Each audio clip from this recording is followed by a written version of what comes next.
really not, it's not her thing. But she and a friend fought for hours to get close to the. I'm getting texts. I'm like, what alternate universe is it when my wife really wants to go to this parade?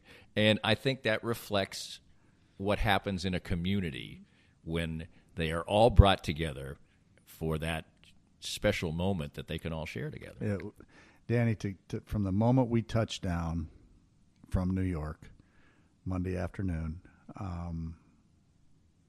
There were a handful of people up at the airport at KCI, but then we're bused to the ballpark, and these are just things you don't see. But every entrance ramp to 435 was closed.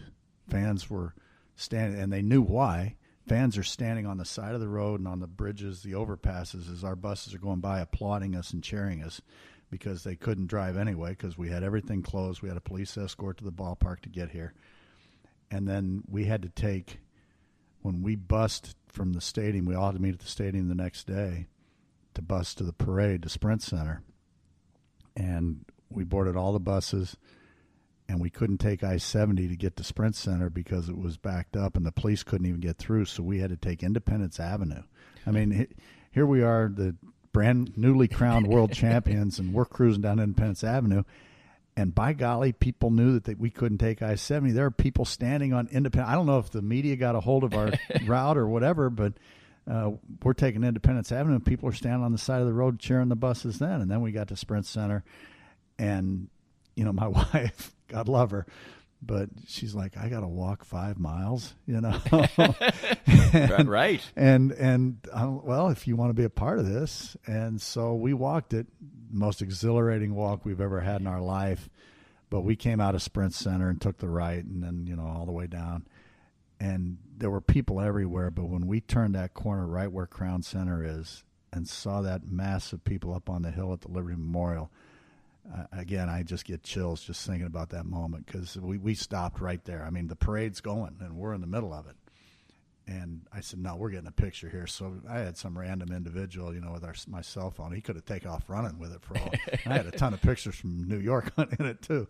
But he took a picture of us with that hill in the background with all the people, because it was just such a sensational moment. And it shocked me how many people were out. I mean, you'd hear your name randomly yelled out by somebody I went to school with 60 years ago, and my daughter, she was the queen of the prom at that time. She wasn't literally, but she's got friends from high school who, were battling their butts off just to find a place to stand. And here's she walking down the middle of, Grand Avenue and in the middle of the parade route. So it's one of those things that you work so hard at this job, and you put in a ridiculous amount of hours, and you get to share that with the people you love the most. And that's the coolest part about winning, really. Mike, it's been an absolute pleasure, and you continue to ply your craft. I know you love your golf when you're physically capable. Has that been your major outside passion through your life? You like you say, you work an incredible amount of hours.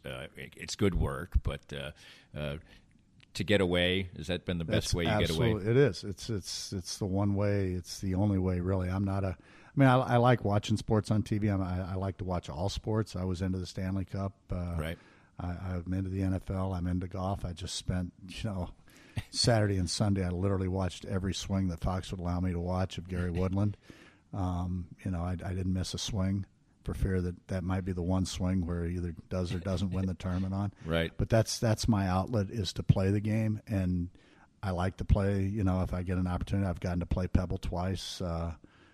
We vacation out in Hawaii in November, and Kapalua Plantation course has kind of turned into my home course, which is kind of a sick thing to say. But I played there once. I've got over 100 rounds out there. Oh, shut up! And they're redoing it right now, so I'm fearful for this November. But that's my escape. Right. And my wife gets it again. Family's so important. They get to benefit, if you will. I like to go to warm places to play golf.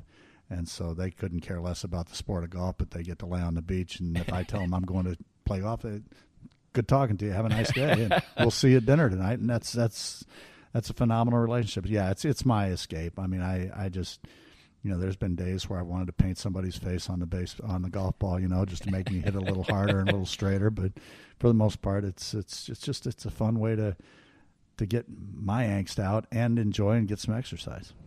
Well, it's been an enjoyable ride. So many great stories and so much fun, and what a great conclusion to have it with a World Championship. Mike Swanson, the only public relations director with a championship in each league, and so much more. Thanks a lot, Mike. It's been a pleasure. It's been fun, Danny. Thank you. This podcast was made possible by our great sponsors like Easton Roofing, the presenting sponsor of Kansas City Profiles at the Danny Klingscale Reasonably Irreverent podcast. Easton Roofing, where integrity matters. We hope you enjoyed the latest Danny Klingscale Reasonably Irreverent podcast. Come back soon for something fresh and new.